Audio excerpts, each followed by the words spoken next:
Well, that was a great performance of Juliana Middelburg, the Netherlands, Joe, Romeo and Juliet, the all-time love story. Absolutely, and a tough love story to pull off for a drum corps, considering how many times it's been done, but we've seen it done quite specially there this afternoon. Absolutely fantastic performance.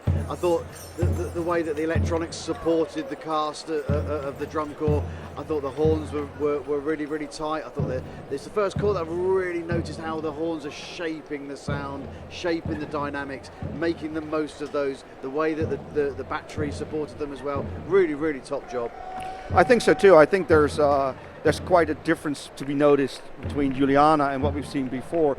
I'm not saying that in score-wise, but the approach to quality. So. We said it's subtlety, but it's subtle in a good way. Absolutely. Sometimes it's just the little things.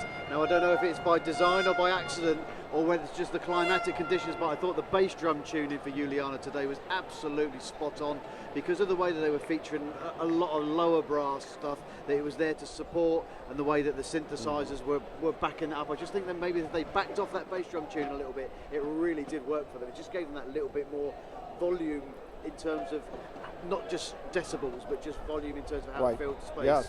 Also, I really liked the quality of the horn line this afternoon. I did as well. That brass section, the trumpet section, Yes. going through the Romeo and Juliet theme. Yeah, I thought that was great how they staged it, but also great how they performed it. Absolutely.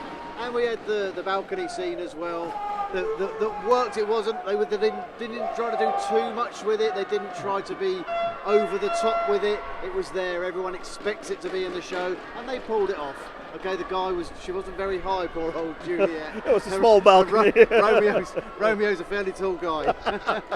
But I really enjoyed the subtlety of the core, and I think this is going really there in the top. I actually think that puts them as a contender, without a shadow of a doubt.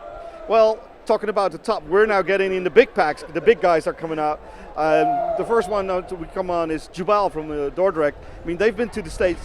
They won the international class from Drum Corps International with their show Beyond. Did you see them in the States? I did indeed. I had the privilege of seeing them there on two occasions. Absolutely loved the show. They obviously had such a great tour. It really, really worked for them, and they've done a fantastic job, and I'm sure we're going to see more from them this afternoon. What we also see and hear here, and maybe you might not be at home, is their huge spread of supporters here on the stadium. It's always been great when Jubal and Juliana also, but later on to come.